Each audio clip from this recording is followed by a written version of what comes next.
నిరంతర ప్రజా సేవకుడు కాపు కార్పొరేషన్ డైరెక్టర్ లింగం రవి అని జిల్లా ప్రజా కాపునాడు రాధారంగ మిత్రమండలి అధ్యక్షులు సలాది శ్రీనివాస్ బాబు యువ కాపునాడు నాయకులు బిందాన సురేష్ పేర్కొన్నారు. రాయుడుపాలెం శేషాద్రి నగర్ ఏపీఎస్పీ విశ్రాంతి పోలీసు ఉద్యోగుల సంఘం భవనంలో లింగం రవి ఆత్మీయ సన్మాన సభ కార్యక్రమం జరిగింది. పార్టీలకు అతీతంగా అభిమానులు తరలివచ్చారు. శ్రీ బాలా కనకదుర్గ ఆలయ కమిటీ ధర్మకర్త పెద్ద సత్యం అధ్యక్షతన జరిగిన ఈ కార్యక్రమంలో లింగం రవి వారి సతీమణికి ఘన సత్కారం జరిగింది.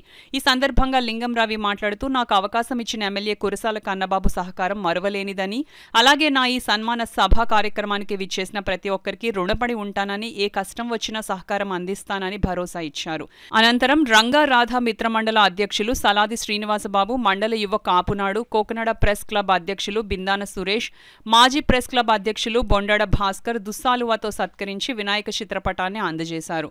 ముందుగా ఆలయ ధర్మకర్తల మండలి పెద్ద సత్యం, తలుపులమ్మ బ్రాహ్మణ భవన్ అధ్యక్ష కార్యదర్శులు వరప్రసాద్, రమణమూర్తి, వైసీపీ జిల్లా బీసీ సెల్ కార్యదర్శి కొత్తపల్లి గిరీష్ తదితర కాలనీ వాసులు ఘనంగా సత్కరించారు. కార్యక్రమంలో సలాది నాగబాబు, మురుకుర్తి కృష్ణ, శ్రీను, రిటైర్డ్ ఎంప్లాయీస్ శేషాద్రి నగర్ వాసులు, వాలంటీర్స్ పాల్గొన్నారు.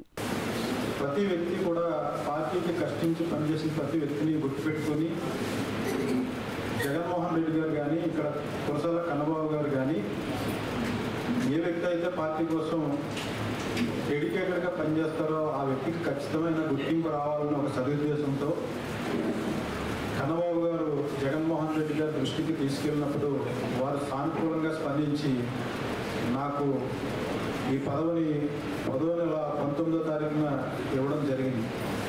అయితే పూర్తి స్థాయిలో నేను పదవిని నిరాకరించాను. ఎందుకంటే ఒక క్యాస్ట్కి పరిమితం అవుతామన్న ఉద్దేశంతో ఆ పదవిని నిరాకరించడం జరిగింది. నేను వేరే కార్పొరేషన్కి ఇమ్మని చెప్పి రిక్వెస్ట్ చేశాను కన్నబాబు గారి ద్వారా సీఎం గారిని. అయితే ఆ తరుణంలో దాదాపుగా 2 నెలలు 3 నెలల సమయం గడిచినప్పటికీ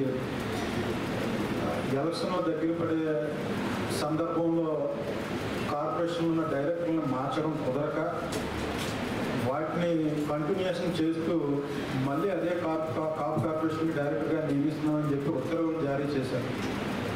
అయితే సరే, మరి తప్పని పరిస్థితుల్లో కన్నబాబు గారు కూడా ఈసారికి ఎక్కడున్నా సర్వీస్ చేసే వాళ్ళకి గుర్తింపు ఖచ్చితంగా ఉంటుంది, నువ్వు ఏ కులానికి పరిమితం కాదని మాకు తెలుసు, జగన్ గారికి తెలుసు, ప్రజలకి తెలుసు, కాబట్టి నువ్వు అది ఖచ్చితంగా స్వీకరించి తీరాలని చెప్పి నన్ను ఒత్తిడి